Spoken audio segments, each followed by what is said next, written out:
思考だな。畜生。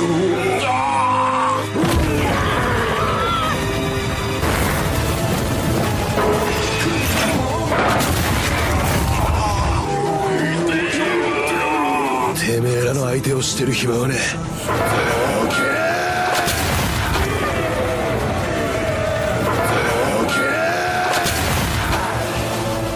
Kisah berlanjut pada sebuah desa yang baru saja ditinggalkan karena baru saja desa tersebut diserang oleh para bandit ini. Dan hanya bocah inilah yang menemukan makanan di sana. Dia bernama Isidoro yang tak mau berbagi makanan curiannya pada bos-bos banditnya. Ya, namun setelah diancam akan dibunuh, dia harus mengikhlaskan makanannya.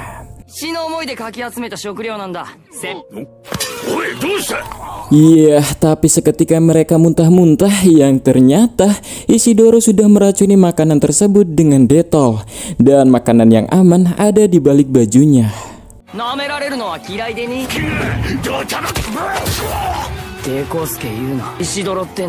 Iya, dengan menyabetkan sosis ke matanya, Isidoro langsung mementung wajah bandit hingga terkapar.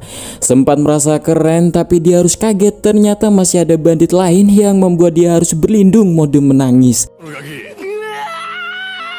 Seakan anak kecil yang tak berdaya, serta berbohong jika mereka baru saja diserang oleh pasukan Kushan. Dan saat ditanya kemana pergi pasukan Kushan, ya, keculek, benar saja pasukan Kushan ini benar-benar muncul mengepung mereka. Mereka adalah tentara Kushan yang terlatih dalam gerak dan menggunakan senjata, dan langsung lekas membunuh para bandit itu.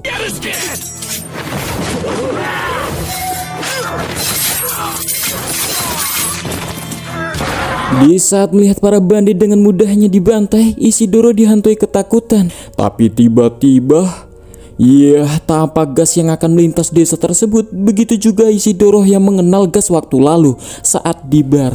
Dan merasa sebuah ancaman, pasukan Kushan mulai menyerang duluan.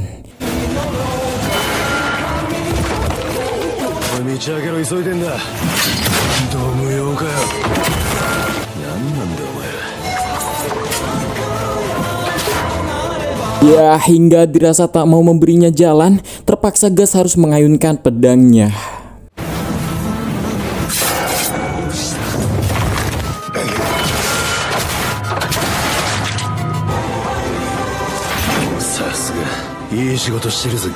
Ya, hingga membuat Isidoro mengangah, dibuatnya kagum.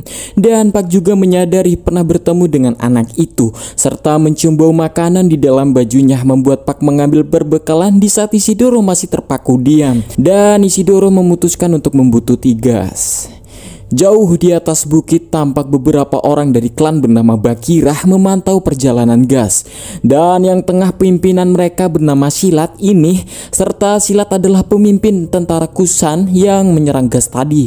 Yang faktanya Silat adalah orang misterius yang menyerang Camp Takano dan waktu lalu yang berhasil dipukul mundur oleh Gas sendirian.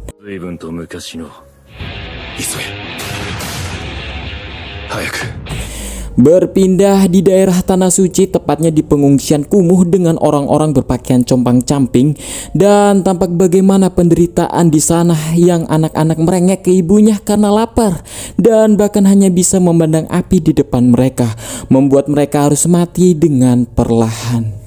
Ya, hingga sebuah kereta yang membawa makanan untuk persembahan ke gereja pun harus direbut oleh bapak-bapak yang ingin membawakan makanan untuk anaknya. Ya, hingga pasukan Varnesi yang melihat hal itu langsung mengejar mereka serta berorasi pada para pencuri. Apakah seperti itu perilaku orang beriman? Ya, hingga seorang ibu yang memohon karena anaknya benar-benar hampir sekarat, bahkan menyusu pun sudah tak mampu. Dan hingga tiba-tiba Mogus muncul dan mengapresiasi ibu itu demi anaknya berani melakukan hal seperti itu, hingga meminta ibu itu serta beberapa lelaki yang terlibat penjarahan untuk diantar ke biara. Singkat cerita, di dalam biara Albion, laki-laki dipisahkan dengan membawa mereka ke ruangan yang lain. Sementara itu, anak si ibu diberi perawatan, diperiksa keadaannya, serta Mogus mengungkapkan jika dirinya sudah mengirim surat permintaan ke tahta suci untuk membagikan sedikit persembahan ke para warga pengungsi. Jelas membuat ibu itu senang mendengarnya. 私はただ神の御胸を遂行し Tapi sebelumnya, sebagai orang beriman, ibu itu harus melakukan tugasnya dahulu.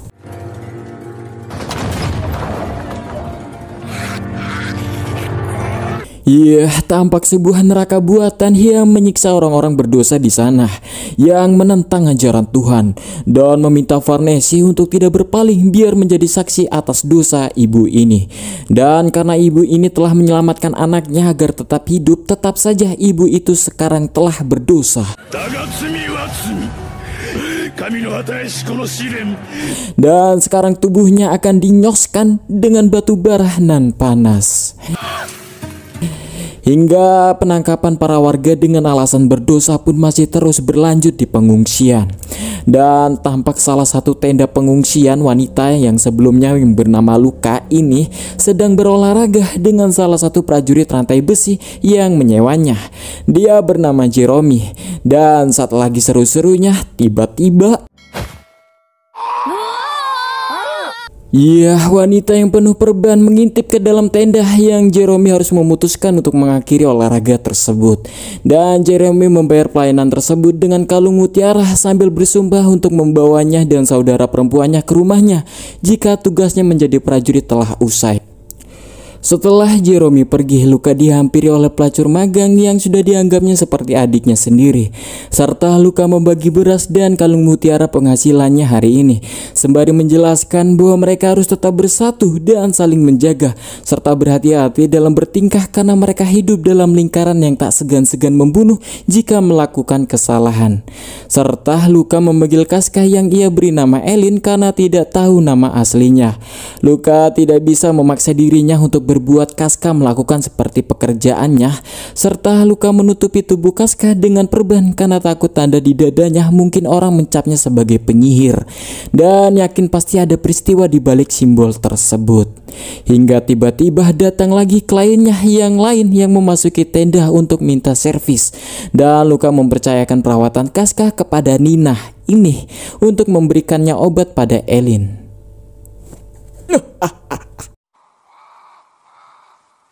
Singkat cerita, Nina berada di sungai untuk mengambil air, dan Nina meninggalkan Casca untuk bermain dengan batu di pinggiran sungai. Sementara itu, Nina bermasalah dengan penyakitnya sendiri. Entahlah sakit apa, sembari melihat menara keyakinan yang dirinya merasa takut, padahal itu adalah rumah Tuhan. Ditambah dia aslinya sudah tidak betah dengan kehidupan yang seperti ini. Namun tidak menyadari bahwa simbol Casca menarik roh-roh jahat yang telah memasuki mayat pengungsi yang mati. Kembali di hutan tandus, Isidoro mengejar gas hingga matahari terbenam dan menemukan gas sedang beristirahat di tonggak pohon, dan memutuskan untuk menguji dirinya sendiri dengan mencoba mengangkat pedang gas. Namun sayang, bergerak saja tidak, dan tiba-tiba Pak memberinya tutorial sembari berkenalan.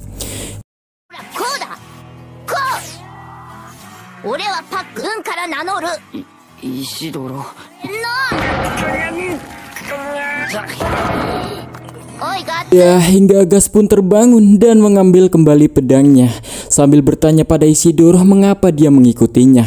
Dan Pak berasumsi bahwa Isidoro ingin menjadi muridnya Gas.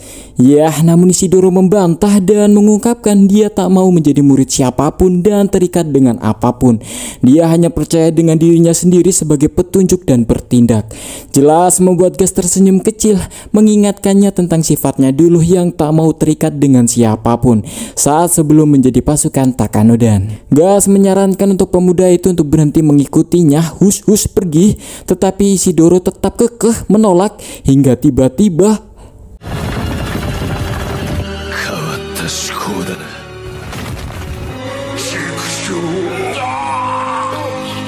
Gas mendapati dirinya menghadapi arwah orang mati yang telah merasuki pemberontak yang masih terikat roda yang telah dieksekusi Mogus beberapa hari yang lalu.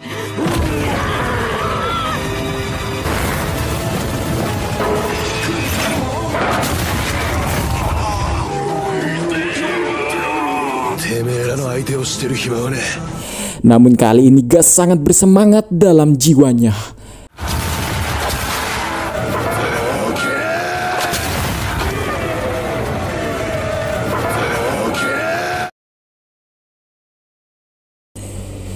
Scene kembali pada Nina. Saat Nina mengambil air, dia tidak bisa melihat sekelompok mayat kelaparan yang digerakkan oleh roh-roh yang tertarik pada simbol Casca. Dan tampak adegan tersebut disaksikan oleh sosok misterius yang muncul di rerumputan antara mereka. Ya, itu adalah janin iblis. Dan tampak janin tersebut menenangkan roh-roh dengan pandangan sederhananya. Dan tanpa kata-kata seakan memerintahkan mereka untuk pergi dari tubuh tersebut. Dan saat sudah mulai menghilang, Casca bergerak ke sana.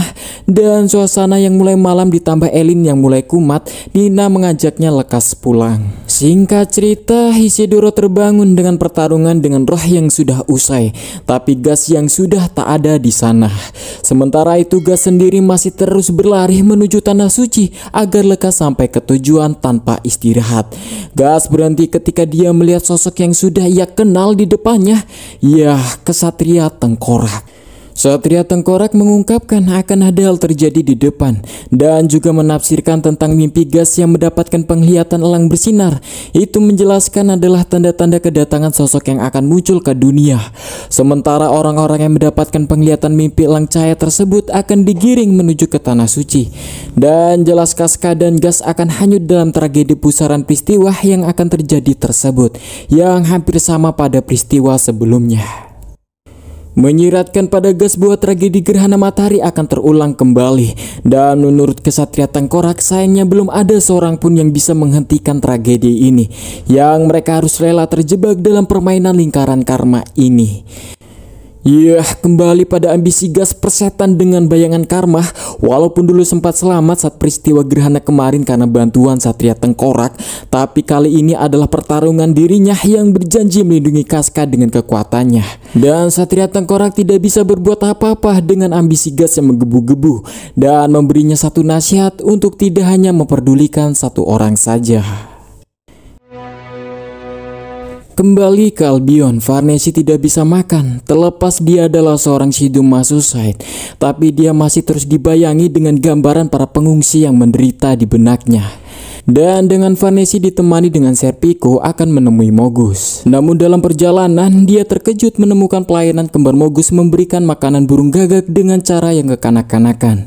Ketika salah satu pelayan pria dengan skin yang bertopeng paruh burung muncul menawarkan untuk mengawal Farnese ke tuannya. Dan secara singkat melepas topengnya untuk menunjukkan penyakit dirinya.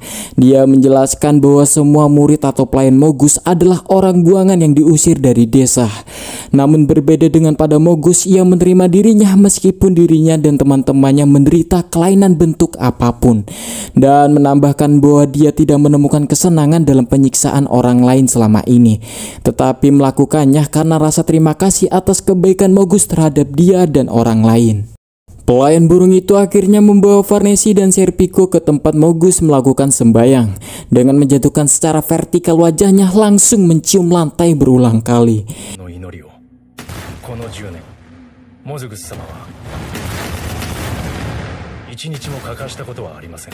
Setelah selesai, burung merawat luka-lukanya dan menurut Mogus ini adalah bukti keimanannya pada Tuhannya atas menegakkan hukum Tuhan yang keras.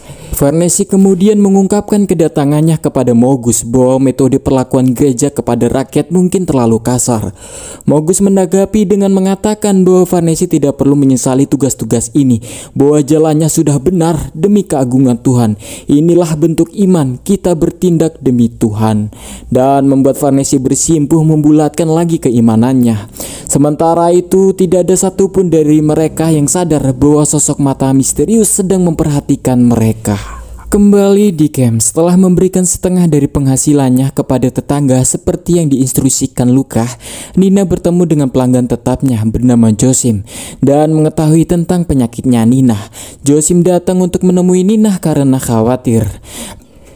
Tapi Nina berasumsi bahwa Josim sudah tak mau lagi dengan pelayanannya, yang membuat Josim bingung karena Nina salah paham atas maksud kedatangannya dan menantang Josim menemuinya di sebelah sungai pada tengah malam jika benar-benar Josim peduli padanya.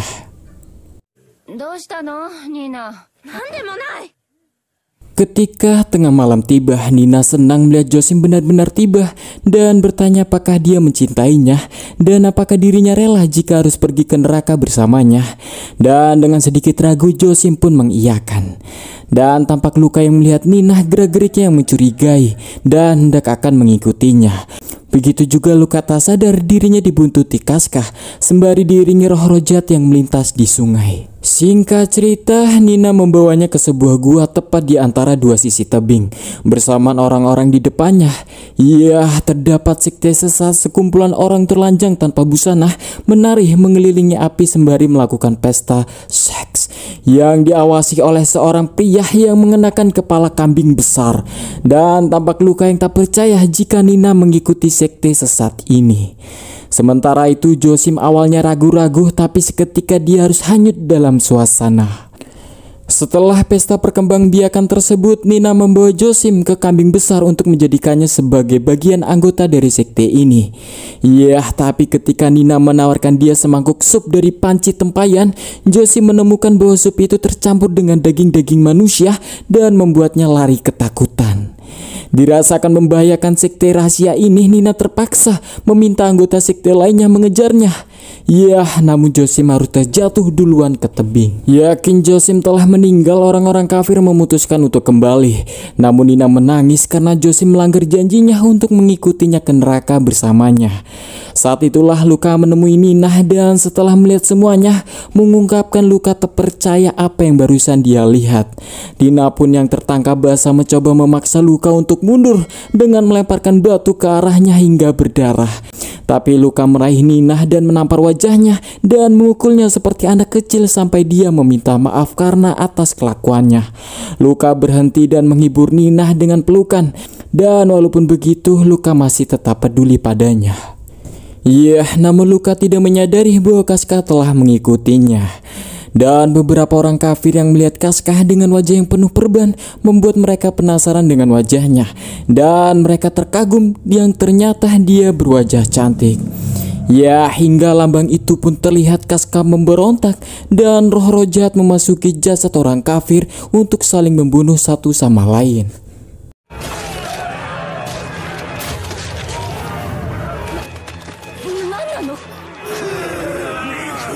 Ya, seketika janin iblis muncul dan memerintahkan hantu yang merasuki untuk lekas pergi. Sementara itu para orang kafir yang masih hidup percaya bahwa Casca adalah seorang penyihir dan membungkuk di hadapan Casca yang tidak tahu apa-apa. Sementara itu di sisi lain di dasar jurang sepasang mata misterius melihat ke tubuh Josim yang masih hidup. Ia pun lekas bergegas pergi.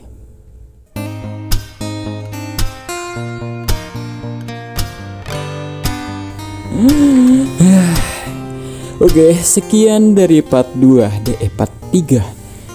Next kita langsung ke part 4. Dan sebelumnya angkat tangan Musegi, bantu channel kecil ini dengan klik subreke dan share biar saya tetap semangat dan tak berputus asa. Dan semoga yang mau bantu subscribe semoga dapat bansos. Dan saya Zen undur diri. Dadah, assalamualaikum. Teng teng teng.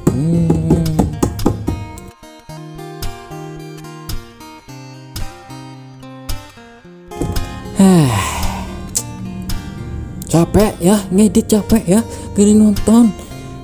Semangat. Makasih yang udah nonton. Dah.